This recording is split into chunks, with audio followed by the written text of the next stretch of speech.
poodles, which are not very macho dogs, but I just like poodles. Evan Davis is new to living as a man, and even newer to being a mentor to 15-year-old Chris. But he still feels secure enough in his masculinity to have white poodles as pets.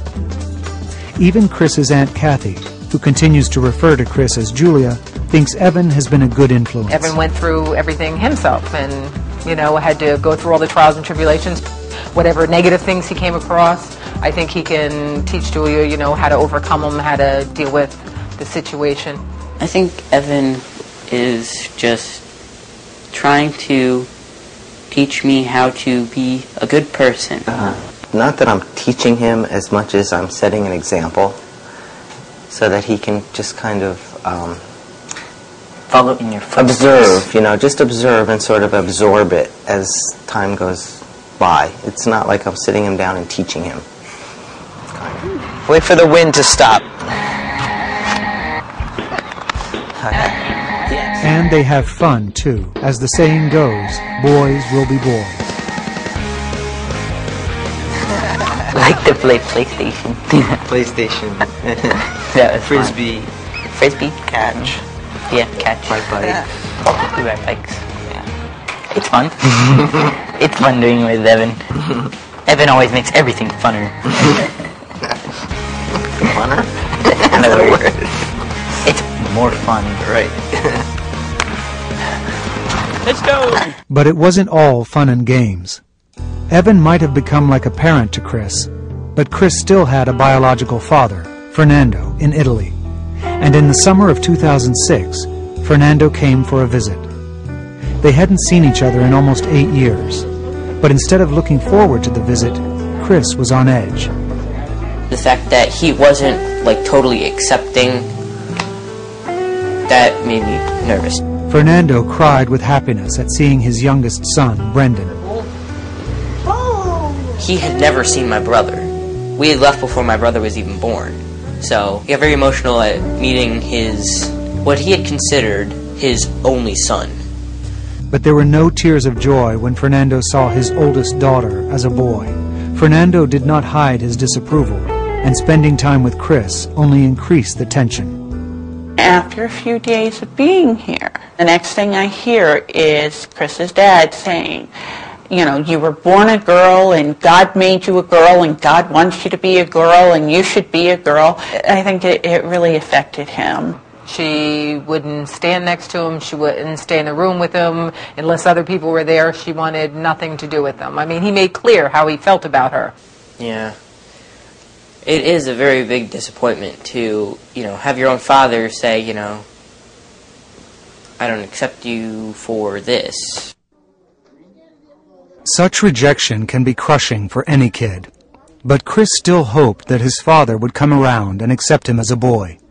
A few months later, Fernando again returned from Italy to appear on a Tyra Banks show that was devoted to transgender issues. In front of a national audience, Chris made his appeal. If you want me to be happy, then you should accept me for who I am and not who you want me to be. If you'd like for me to be happy, I would be thrilled that you'd become Julie again. That was it for Chris. The chance of a meaningful relationship with his father was over. I've lived 8 years without him, so, like, I can live the rest of my life. Chris has not seen his father since. Fernando declined our request to fly him in for another reunion or to be interviewed in Italy.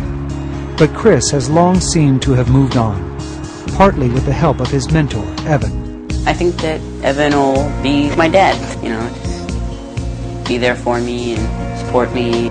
That support was greatly needed when Chris started at high school in the fall of 2007. The new school would include kids from his elementary class, kids that knew Chris as Julia. Everybody braced themselves for the jeering and taunting that might come Chris's way. I guess I was a little bit concerned because I knew he was going to be with kids who he had been with before he transitioned. I was very nervous about, you know, who might call me my old name, who would tell other people, if maybe people had seen me on the Tyra Banks show. And of course, somebody did recognize him. Katie, his childhood friend. I think it was like the third day of school he transferred into my English class. So that's when I saw him again. I was just, I don't know if I should bring it up or if I shouldn't say anything. A lot of people talked about it, but I'd say that more people were just indifferent to it. A lot of people were just like, whatever about it. We just became friends. Acceptance as a friend is one thing, but dating is a much more complex question for Katie. I honestly don't know if I would ever date a transgender. I don't think I wouldn't. I'm not going to say that I definitely would not. It would be very hard in high school to find someone that would be okay with that then in turn isn't a lesbian. So then you're back to, so I don't know, it's confusing. I would think that she probably wouldn't be able to have a dating relationship until she's an adult and can speak to someone like an adult would. That is an issue, the whole dating, like, do you tell them? When do you tell them? How do you tell them? Always use a condom. Right, though.